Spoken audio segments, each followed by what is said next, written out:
Ya, selamat datang. Bertemu lagi dengan saya dari pertemuan selanjutnya tentang multimedia. Di sini saya akan menjelaskan untuk kompresi data. Kompresi data sendiri itu merupakan atau berarti menempatkan atau menunjukkan ukuran. Kompresi data adalah proses mengkodekan informasi menggunakan bit atau information bearing unit yang lain yang lebih rendah daripada representasi data yang tidak terkodekan dengan suatu sistem encoding tertentu. Contohnya, kompresi sederhana yang biasa kita lakukan misalnya adalah menyingkat kata-kata yang sering digunakan, tapi sudah memiliki kompresi umum, misalnya kata yang dikompres menjadi kata, misalnya kata yang itu bisa dikompres menjadi kata yigi. Pengiriman data hasil kompresi dapat dilakukan jika pihak pengiriman yang melakukan kompresi dan pihak penerima memiliki aturan yang sama dalam hal kompresi data. Pihak pengirim harus menggunakan algoritma kompresi data yang sudah baku dan pihak penerima juga menggunakan teknik dekompresi data yang sama dengan pengiriman sehingga data yang diterima dapat dibaca atau didekode kembali dengan benar. Kompresi data menjadi sangat penting karena memperkecil kebutuhan penyimpanan data, mempercepat pengiriman data, memperkecil kebutuhan bandwidth. Teknik kompresi data bisa dilakukan terhadap data teks biner, gambar yaitu yang merupakan dari JPG, PNG, TIFF, audio MP3, AAC, RMA, WMA, dan video MPEG, H261, H263.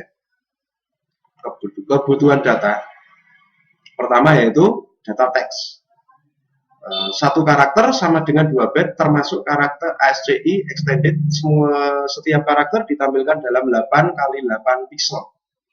Jumlah karakter yang dapat ditampilkan per halaman yaitu 640 kali 480 sama dengan 4.800 karakter atau sama 8 kali 8. Kebutuhan tempat penyimpanan per halaman yaitu 4.800 dikali 2 byte sama dengan byte sama dengan 9,375 kilobyte.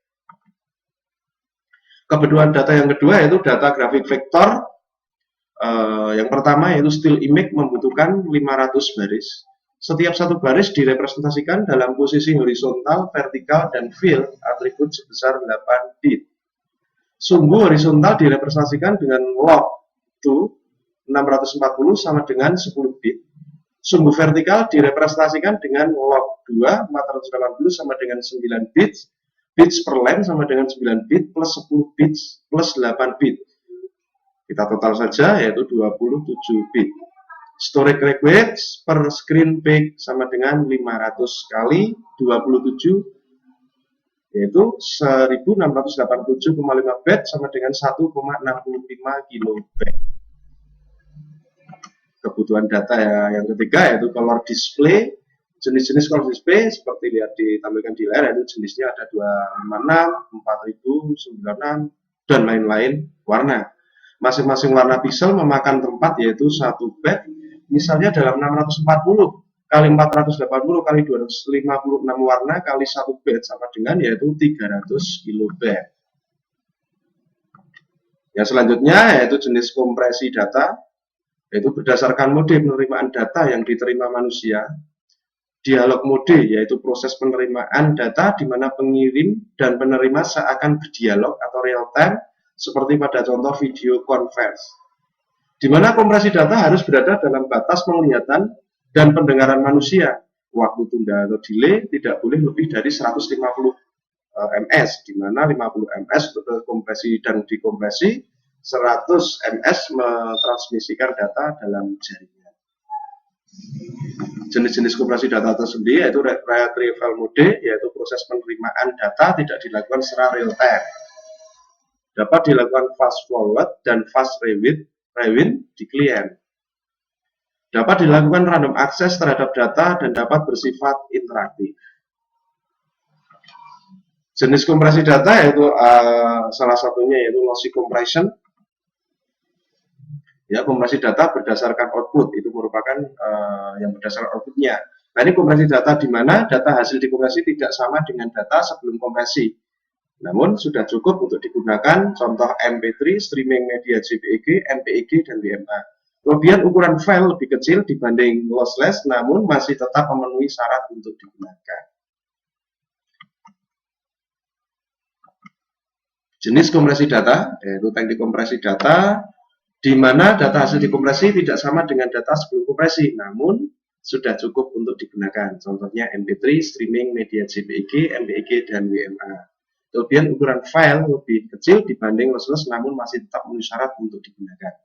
Misalnya, terdapat image hasil berukuran 12,249 bytes, kemudian dilakukan kompresi dengan JPEG kualitas 30 dan berukuran 1869 bytes, berarti image tersebut 85% lebih kecil dari rasio kompresi 15%.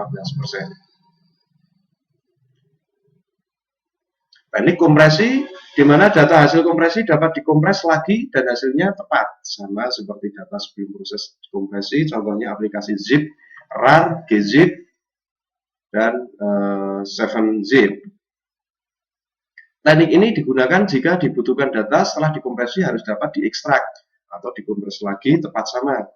Contohnya pada data teks, pada data diagram atau biner, beberapa image seperti GIF dan PNG. Kadangkala ada data-data yang setelah dikompresi dengan teknik ini ukurannya menjadi lebih besar atau sama. Selanjutnya yaitu kriteria algoritma dan aplikasi kompresi data. Kualitas data hasil encoding ukuran lebih kecil data tidak rusak atau untuk kompresi lossly, kecepatan ratio dan efisiensi proses kompresi dan dekompresi. Ketepatan proses dekompresi data hasil dikompresi tetap sama dengan data sebelum dikompres atau kompresi lossless. Klasifikasi teknik kompresi, yang pertama itu entropy encoding. Tekniknya tidak berdasarkan media dengan spesifikasi karakteristik tertentu, namun bersifat urutan data. Statistical encoding tidak memperhatikan simetrik data. Misalnya run like coding, human coding, arithmetic coding. Klasifikasi teknik kompresi berkaitan dengan tata semantik atau arti kata dan media. Dalam ini yang dibahas adalah source coding yang bersifat lossy. Itu misalnya dalam prediction, DPGM, DM, transformation, contohnya FFT, DCT, layered coding, bit position, subsampling, subband coding, vector quantitation. Selanjutnya akan dijelaskan oleh teman saya. Klasifikasi teknik kompresi. Misalnya JPEG, MPG, H261, DFI, hybrid coding gabungan antara lossy plus lossless. Contoh-contoh teknik kompresi teks. Misalnya data ABCDE 17 karakter, run like encoding, kompresi data teks dilakukan jika ada beberapa huruf yang sama yang ditampilkan berturut-turut. RLI tipe 1 minimal 4 huruf sama, ABC tanda seru 8, def, G tanda seru 4 sama dengan 11 karakter. Contoh-contoh teknik kompresi teks. Batch case untuk RLE tipe 2 adalah ketika terdapat 127 karakter yang sama sehingga akan dikompres menjadi 2 batch saja. Worst case untuk RLE tipe 2 adalah ketika terdapat 127 karakter yang berbeda semua, maka akan terdapat 1 byte tambahan sebagai tanda jumlah karakter yang tidak sama tersebut. Dan menggunakan teknik lossless. Contoh-contoh teknik kompresi teks. Static movement coding, yaitu frekuensi karakter dari string yang akan dikompres dianalisa terlebih dahulu. Selanjutnya dibuat pohon movement yang merupakan pohon biner dengan root awal yang diberi nilai 0 sebelah kiri atau 1 sebelah kanan, sedangkan selanjutnya untuk dahan kiri selalu diberi nilai 1 di kiri, 0 di kanan, dan di dahan kanan diberi nilai 0 di kiri dan 1 di kanan. A bottom-up approach, frekuensi terkecil dikerjakan terlebih dahulu dan diletakkan di dalam leaf atau daun. Contoh-contoh teknik kompresi teks, misalnya mama saya, dan yang dicontohkan di layar. Human tree, contohnya di layar. Contoh-contoh teknik kompresi teks, Shannon-Fano algorithm dikembangkan oleh Shannon Bell dan Robert Fano Mead. Contoh hello dengan simbol H jumlahnya 1, E jumlah 1, L jumlah 2, O jumlah 1. Contoh-contoh teknik kompresi teks, algoritma urutan simbol berdasarkan frekuensi kemunculannya. Bagi simbol menjadi dua bagian secara rekursif dengan jumlah yang kira-kira sama pada kedua bagian sampai tiap bagian hanya terdiri dari satu simbol. Dan cara yang paling tepat untuk mengimplementasikan adalah dengan membuat binary tree. Contoh-contoh teknik kompresi teks seperti yang dicontohkan di layar. Adaptive Movement Coding. Metode SHC mengharuskan kita mengetahui terlebih dahulu frekuensi masing-masing karakter sebelum dilakukan proses pengkodean. Metode AHC merupakan pengembangan dari SHC di mana proses penghitungan frekuensi karakter dan pembuatan pohon Huffman dibuat secara dinamis pada saat membaca data. Algoritma Huffman tepat bila dipergunakan pada informasi yang bersifat statis, sedangkan untuk multimedia application di mana data yang akan datang belum dapat dipastikan kedatangannya, audio dan video streaming, algoritma adaptive movement dapat dipergunakan. Adaptive movement coding, metode SHC maupun AHC merupakan kompresi yang bersifat lossless yang dibuat oleh David Huffman dari mid tahun 1952.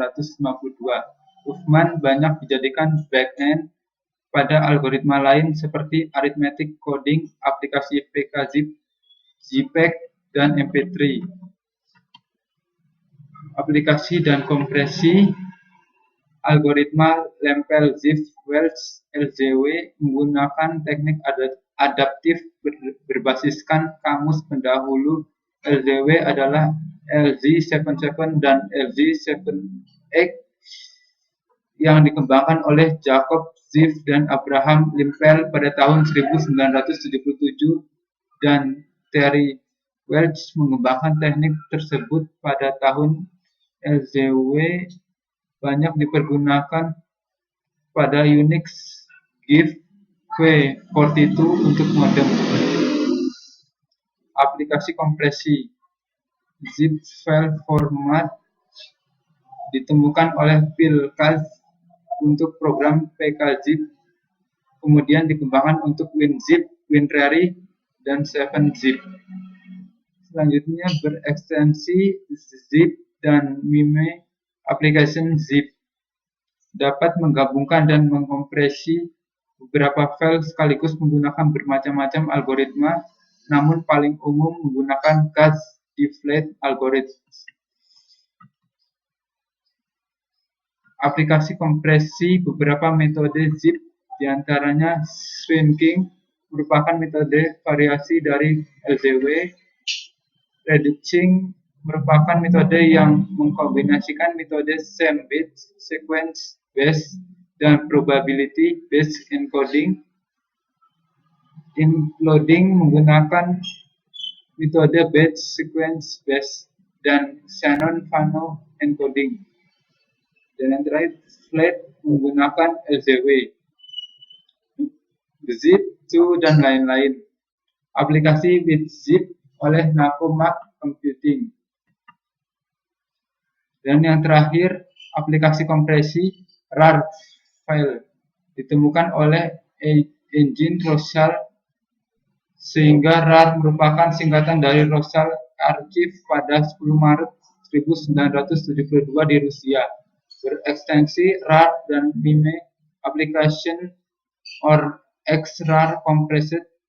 Proses kompresi lebih lambat dari zip, tapi ukuran file hasil kompresi lebih kecil. Aplikasi WinRAR yang mampu menangani RAR dan zip mendukung volume speed inskripsi AIS. Sekian, terima kasih. Sampai bertemu di pertemuan selanjutnya.